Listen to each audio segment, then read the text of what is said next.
네, 인사하겠습니다. 반갑습니다. 사랑합니다.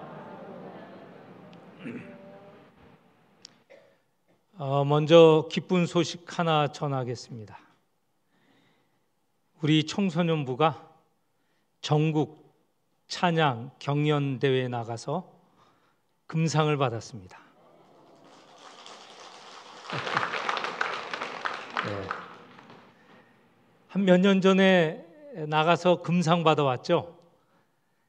금상이 습관이 될 것 같아요.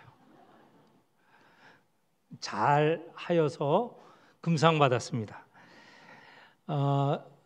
이 대전노예하고 대전 서노예에서 경연하여서 중부대회로 갔어요. 중부대회는 이 충청도권 모든 노예하고 강원도에 있는 노예들 합쳐서 중부노예라고 하는데, 중부대회라고 하는데, 거기서 가서도 또 통과했어요.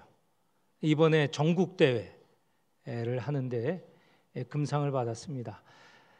9월 첫째 주 온가족 예배 시간에 하나님께 영광을 올릴 터이고 또 그때 상도 수여하도록 하겠습니다. 지난주 오후 찬양 예배 때 최욱 목사님이 자기가 배제고등학교 출신이다, 102회인가 뭐 그렇게, 102회 맞아요? 104회? 굉장히 학교가 오래됐죠. 배제학교는 선교사, 지금 그렇다는 게 아니고 고등학교 졸업할 때, 지금은 졸업하고도 한 30년 지났죠. 그러니까 지금은 한 134회쯤 되겠습니다. 배제학교인데, 배제학교는 아펜젤러 선교사님이 세운 학교입니다. 그 학교를 세우면서 교훈으로 이렇게 얘기했어요. 혹 교훈 기억하는 분이 계세요? 기억하면 천재죠. 이렇게 교훈이 되어 있습니다. 요기되자 당위 인력. 무슨 뜻이냐? 큰 자가 되고자 하면 남을 섬기라. 많이 들은 것 같죠? 어디서?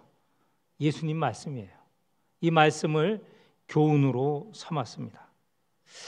당시 조선은 인생의 목적, 특별히 남자의 목적은 뭐냐면 입신양명이에요. 입신양명이라고 하는 것은 출세하여서 이름을 드높이는 거죠. 이름을 드높이는데 어떤 이름이냐? 자기의 이름만이 아니라 조상의 이름, 그리고 자기 이후에 있는 후손의 이름을 드높이는 게 인생의 목적이에요. 그 가정을 위해서, 가문을 위해서 공부하고 나아가는 게 목적이라는 것이죠. 그런 사회에 아펜젤러 목사님은 그게 아니고, 사람의 목적은 남을 섬기는 것이다. 이 혁명적인 발상전환이에요. 가치관이 확 바뀐 거죠. 아펜젤러 목사님은 이 말한 대로 사신 분이에요. 학교도 배제학당을, 근대식 첫 학교를 세우셨고 거기에 교장이었고, 또 감리교 첫 교회를 세우셨어요. 지금도 있는 정동에 가면 정동 제일교회가 그것입니다. 이분이 한국에 와서 많은 역할을 하셨는데, 학교 짓고 교회 세우고 하는 것뿐만 아니라 우리가 읽는 이 성경도 번역을 했어요. 지금 우리가 가지고 있는 성경은 개역 개정판이죠. 개역 개정판 이전에 성경 이름이 개역판이었어요. 다 기억하시죠? 개역판. 근데 그 개역판은 좀 말이 고문, 옛날 어투예요. 그런데 이 개역판은 또 어디서 번역을 한 것이냐? 구역이라고 있어요. 구역. 그거는 20세기 초반에 나온 성경인데, 이 구역, 지금 우리 개역 개정판의 근원을 따져보면 원래 이 번역된 성경, 그것을 누가 번역을 했느냐? 아펜젤러, 언더우드, 뭐 이런 분들이 한국인의 도움을 받아서 번역을 한 거예요. 그러니까 이 아펜젤로 목사님 엄청 기여를 했죠. 감리교회는 아펜젤로, 장로교회는 언더우드. 두 분이 또 같이 한국에 들어오시기도 했어요. 두 분이 대단한 분이세요. 장로교 언더우드, 감리교 아펜젤로. 그런데 아펜젤로 목사님은 일찍 돌아가셨어요. 44살에 돌아가셨어요. 너무 아깝죠.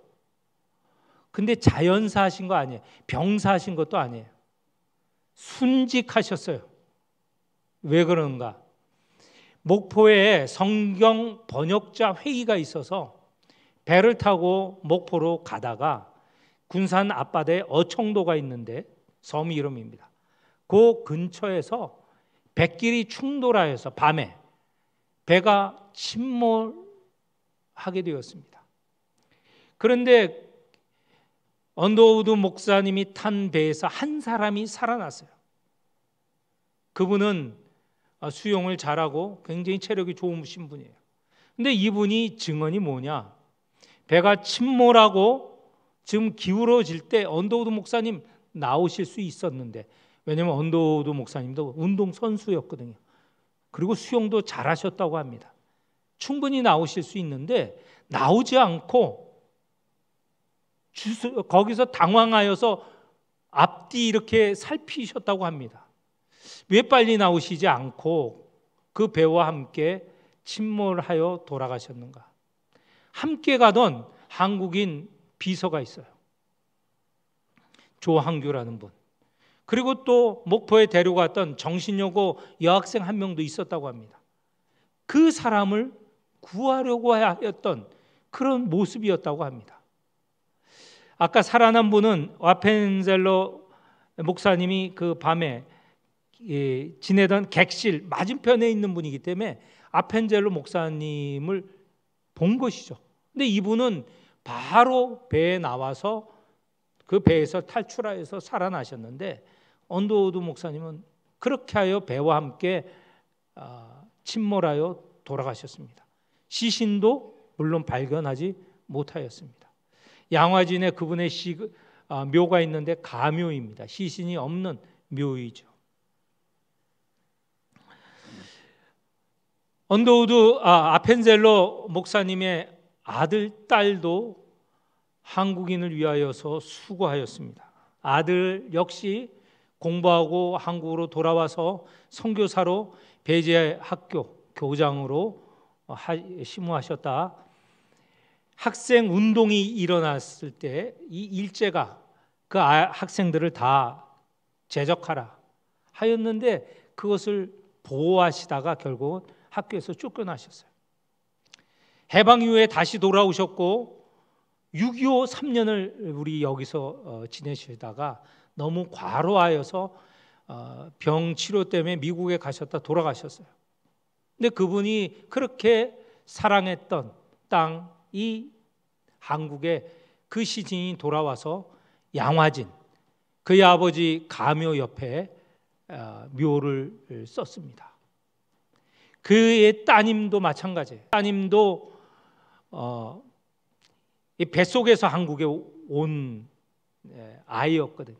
자라서 이화 학교 교사, 또 지금 이화대학의 전신인 이화 학교에 말하자면 그때는 총장이라고 하지 아니하고 학당이라고 했는데 학당으로서 지내다가 일제 때문에 또 출국하셨다가 다시 한국에 해방된 이후에 돌아오시고 학교에서 설교하시다가 숨지셨습니다. 그 가족이 다 한국을 사랑하고 한국인을 섬기다가 세상을 떠난 분이에요. 그분의 가족묘가 있어요. 아버지 아펜젤로, 그 아들 아펜젤로, 그분의 부인 아내인 아펜젤로, 또 따님 독신인 따님 아펜젤로, 그분의 가족이 이 양화진에 가면 가족묘로 주변에 같이 이렇게 있어요. 따님 아펜젤로의 이 묘는 어떤가? 비석이 있고요. 비석 위에 돌이 하나 얹어 있는데, 비석도 돌이지만 그 얹혀 있는 것이 성경 형태로 되어 있어요. 성경 형태로 되어 있는데 거기에 새긴 글귀가 있는데 그것은 이렇습니다. 섬김을 받으려 함이 아니라 도리어 섬기려 하노라. 그 아버지도 한국 땅에 와서 배제학당 그걸 세우면서 교훈으로 섬김을 얘기했는데 그 따님의 비문에도 바로 섬김을 이야기를 했습니다. 이들은 낯선 한국 땅 찾아와서 조선을 위하여서, 나중에는 한국이죠, 한국을 위하여서 수고하고 섬기다가 아버지는 일찍 조선인을 그 두 사람을 살리려 하다가 숨지셨고, 그 따님과 아드님은 정성을 다하여서, 힘을 다하여서 한국인을 섬기다가 세상을 떠나셨습니다. 아펜젤로 목사님 배제학당 교훈으로 삼았던 것은 예수님의 말씀 그대로입니다. 마태복음 20장 26절에 너희 중에 누구든지 크고자 하는 자는 너희를 섬기는 자가 되고, 이게 바로 요기대자 당인 위역이라는 말이죠. 그걸 한자로 번역한 것이 그렇다는 것이죠. 따님의 비문에 새긴 것, 그거 마태복음 20장 28절 예수님의 말씀입니다. 인자가 온 것은 섬김을 받으려 함이 아니라 도리어 섬기려 하고 자기 목숨을 많은 사람의 대속물로 주려 함이라. 이분들은 바로 예수님을 본받은 자들이죠. 예수님을 따랐던 사람들입니다. 예수님을 본받기 위해서 한국에 와서 바로 예수님처럼 살다가 세상을 떠난 사람들이죠. 예수님이 이 땅에 오신 목적, 이미 마태복음 20장 28절 이 말씀으로 읽어드렸지만, 이 세상에 온 것은 섬기려고 오신 것입니다. 이 섬김의 절정은 그럼 무엇이냐? 다름이 아니라 십자가에서 자기 몸을 찢기시고 피를 흘리신 그것이 섬김의 절정이 아니겠습니까?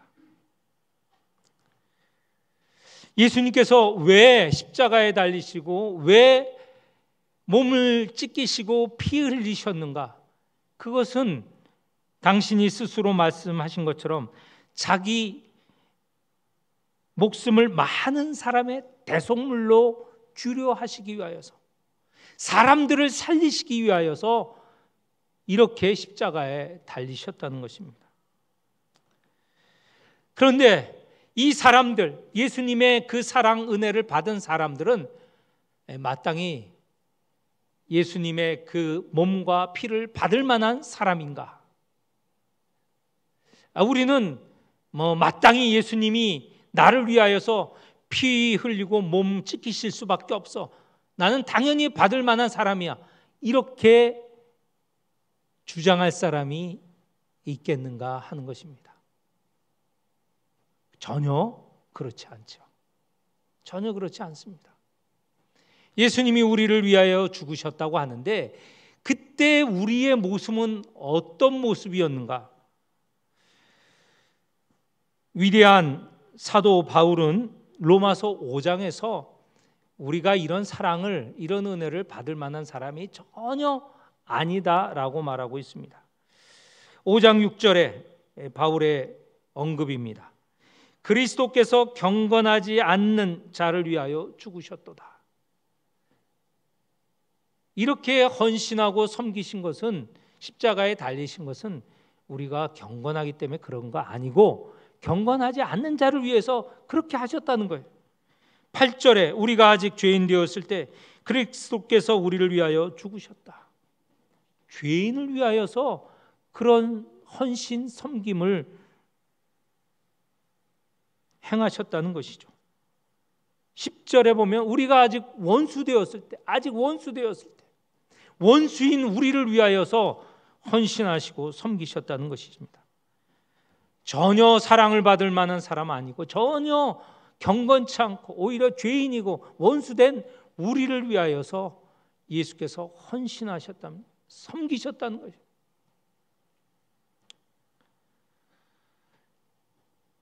아펜젤로 목사님 44세에 돌아가셨다고 합니다. 그분의 그 돌아가시기 전에 한 역할을 보면 너무 아쉬워요. 44살이 아니고 더 사셨으면, 10년만 더 사셨으면 더 큰 일을 할 텐데 너무 아쉽다. 제가 아펜젤로 목사님 글을 읽으면서 너무 아쉬운 거예요. 좀 더 사셨으면, 다른 선교사처럼 60, 70 그때 돌아가셨으면 더 큰일 하셨을 텐데. 아펜젤로 목사님은 다름이 아니라 예수님을 따라 하신 것입니다. 가치 없는 우리를 위해서 예수님께서 당신의 몸과 피를 흘리셨던 것처럼 아펜젤로 목사님도 예수님을 따라서 당신의 아펜젤로 목사님도 당신의 그 몸을 드리신 것이죠. 오늘 우리가 읽은 성경 본문에는 예수님께서 우리를 위하여서 당신의 몸을 드리셨고 피를 주셨다고 말씀하고 계십니다. 오늘 본문에서 예수님께서 내 살을 먹고 내 피를 마시는 자 그는 영생을 얻을 것이다. 또 당신의 몸과 피를 취한 자는 그는 내 안에 거하고 나도 그의 안에 거하겠다. 당신이 드리는 이 섬김 헌신인 이 몸, 피를 십자가에서 찢기신 몸 그리고 흘리신 그 피, 그것을 취한 자, 받는 자, 다시 말해서 그것을 믿는 자에게는 영생을 주신다는 거예요. 영원한 생명을 주시고, 놀랍게도 내가 그 안에 들어가서 그와 하나가 되리라, 일치가 되리라, 이런 신비한 경험도 하게 하시는 것이죠. 우리를 사랑하시기 때문에, 우리 자신을 보면 가치가 없고 사랑받을 만한 사람이 아니지만 예수님 보시기에는 당신의 목숨을 바꿔 드려서라도 우리를 살리시고 영원한 생명을 주시려는 귀한 존재로 보고 계신다는 것이죠. 아펜젤로 목사님도 마찬가지예요. 우리가 보기에는 그 목사님이 귀하다고 생각하지만 아펜젤로 목사님은 자기가 살리려는 이 두 사람이 너무나도 귀하기 때문에 그를 구하기 위하여 배에서 나오지 않고 함께 죽게 된 것이죠. 예수께서 이렇게 우리를 사랑하셨습니다. 우리나라에 온 선교사님들, 아펜젤로 목사님을 비롯한 선교사님들이 바로 우리를 사랑하여서 자기들의 목숨을 내놓기까지 헌신하셨던 것이죠. 이런 사랑을 받은 자 우리들은 그러면 어떻게 하여야 할까? 받은 사랑 우리도 조금이라도 나누어야 하지 않겠습니까? 오늘 장기 기증운동본부에서 백명자 본부장님이 나오셔서 이따 조금 안내할 터인데, 우리가 사랑의 장기운동본부에 참여하는 것, 장기 기증에 참여하는 것, 우리가 확실하게 보여줄 수 있는, 행할 수 있는 사랑의 나눔입니다. 이거는 분명하게 우리가 사랑할 수 있는 그런 길이고 방법이에요. 사람을 살릴 수 있는 일이라는 거죠. 우리 교회 집사님, 차태현 집사님이 계세요. 오늘 오셨는지 모르겠는데 이게 이름을 거명하면서 말씀드리기가 그렇긴 하지만 그래도 오늘 말씀에 좋은 이해가 될 것 같아서 말씀을 드립니다. 차태현 집사님이 혈액암으로 생사를 판단하기 어려운 시기가 있었습니다. 혈액암 무섭죠. 지금도 무섭습니다. 그런데 이름도 알지 못하는, 누구인지도 모르는 분이 이 치료를 위하여서 골수를 이식해 주셨어요. 골수라는 것은 이 피를 생산해낼 수 있는 그런 세포거든요. 그걸 자기의 골수에서 빼서, 척추에서 빼서 차 집사님의 이 척수에 넣는 것이죠. 이식한 것이죠. 이렇게 하여서 상당히 회복이 되셨습니다. 그런데 남의 그 골수가 들어오니까 부작용이 생겨요. 그걸 숙주 반응이라고 합니다. 자기 세포 조직이 있고 남이 조직이 들어오면 그게 같은 게 아니기 때문에 이 충돌이 일어나거든요. 그래서 숙주 반응, 이 부작용이 생겼습니다. 굉장히 또 한때 어려워졌습니다. 근데 놀랍게도 그 골수를 이식해 주신 분이 두 번째 또 해 주셨어요. 그런데 차 집사님과 그 병원에서는 그 이식해 주신 분에게 요청을 했답니다. 시간이 지나서 그분이 다시 해주시겠다 해서 2차 이식을 받았어요. 2차 이식을 받으면 웬만하면 굉장히 효과가 있게 된답니다. 그래서 차 집사님이 많이 회복이 되었어요. 물론 차 집사님 자신의 그 기도, 하나님께 간절히 기도한 그 기도, 그리고 우리 교인들이 함께 같이 기도하지 않았습니까? 그러면서 회복하였습니다. 교회에 나오지 못하신 게 한 5년쯤 됐는데 이제 지나서 작년부터 교회에 나오시기 시작했어요. 빠짐없이 나오죠. 아마 지금은 오늘 안 나오셨다면 요즘 다시 코로나 감염이 확장되면서 보호하셔야 되기 때문에 나오시지 않을 수도 있는데 나오셨군요. 네, 나오셨습니다. 저 맨 끝에 뒤에 맨 뒷줄에 중상층에 계시는데 저 차 집사님. 그래서 생명을 유지하시게 된 것입니다.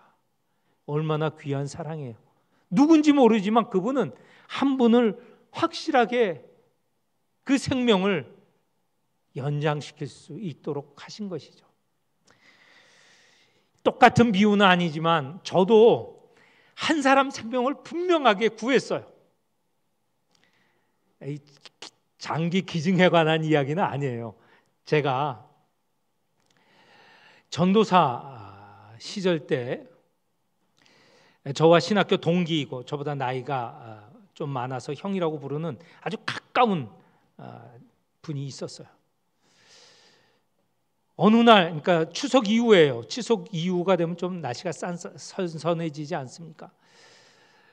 추석을 지나고 문득 그 선배, 그 동기가 보고 싶어서 제가 할 일들이 많은데 그날 아침에 그 동기를 보러 갔어요.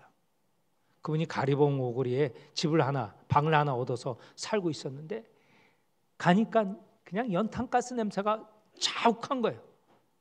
제가 문을 뜯어서 들어가고 방을 열어보니 그냥 시신 하나가 누워 있는 거예요. 아무리 두들겨고 물을 해도 끄껴얹어도 소생하지 않는 거예요. 그래서 끌고 나와서 들쳐업고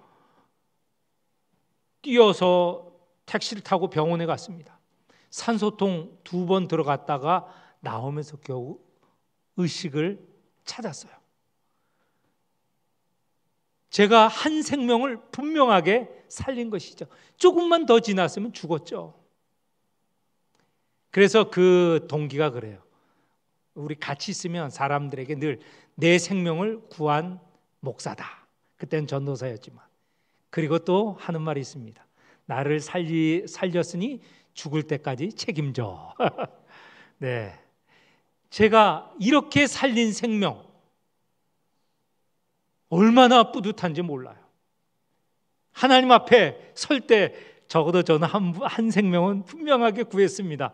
이렇게 말할 수 있는 것인데, 더 분명한 것, 우리가 이 장기를 기증하면 생명을 살린다는 겁니다. 보지 못하는 사람들 볼 수 있는 그런 기회를 제공할 수 있다는 것이죠. 그런데 자칫 오해할 수 있어요. 이게 강제적으로 하는 거 아니다. 아니에요. 자발적으로 하는 겁니다. 자기가 기증 의사를 표현했다 하더라도 혹 내가 다시 언제든지 취소할 수 있고요. 살아서는 아까 말씀드렸던 대로 골수도, 그리고 콩팥도, 그리고 간도 이식해 줄 수 있습니다. 대단한 사랑이죠. 뭐 그런 경우 사실 가족 간의 관계에서만 우리가 이제 가끔 보는 것입니다. 그런데 대부분은 사후에 일어납니다. 사후에, 죽은 이후에 일어나는 것이죠. 각막을 기증하여 두 사람 또는 한 사람의 눈을 보지 못하는 사람의 눈을 뜨게 할 수 있고, 그 다음에 뇌사자 경우에, 뇌사자라는 것은 살 수 없는 사람입니다. 그거는 의학적으로 의사들이 판단을 내린 겁니다. 어떻게 하든 살 수 없는 뇌사자의 경우에는 9분의 생명을 확실하게 구할 수 있고 70명 이상에게 혜택을 줄 수 있는 경우라고 합니다. 가끔 언론에 나오죠. 가족 가운데 누가 뇌사자가 되었을 때 기꺼이 그 사람의 살아생전에 그 뜻을 받들어 장기를 기증했을 때 9명을 살리고 세상을 떠났다. 이런 얘기가 나오는데, 물론 그분들도 돌이킬 수 없는, 생명을 돌이킬 수 없는 분들에 한해서입니다. 이제 오늘 이따 사랑의 장기 기증 운동본부에 나와서 안내를 할 때 마음에 원하시는 분 참여하시면 좋을 것 같습니다. 우리가 말과 혀로만 사랑하는 것이 아니고 행함과 진실함으로 사랑하여야 한다고 우리 요한 사도가 말하고 있지 않습니까? 정말 우리의 사랑을 구체적으로 표현할 수 있는 그런 중요한 귀한 기회입니다. 원하시는 분 참여하시기를 바랍니다. 기도하겠습니다. 하나님 아버지, 죄인이었고 경건하지 못하였고 오히려 원수되었던 저희를 살리시기 위해서, 영생을 주시기 위하여서 우리 주님 예수 그리스도께서 십자가에서 몸이 찢기시고 피를 흘리셨습니다.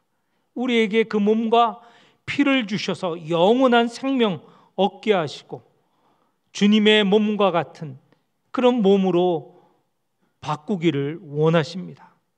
참으로 그 크신 사랑에 감사를 드립니다.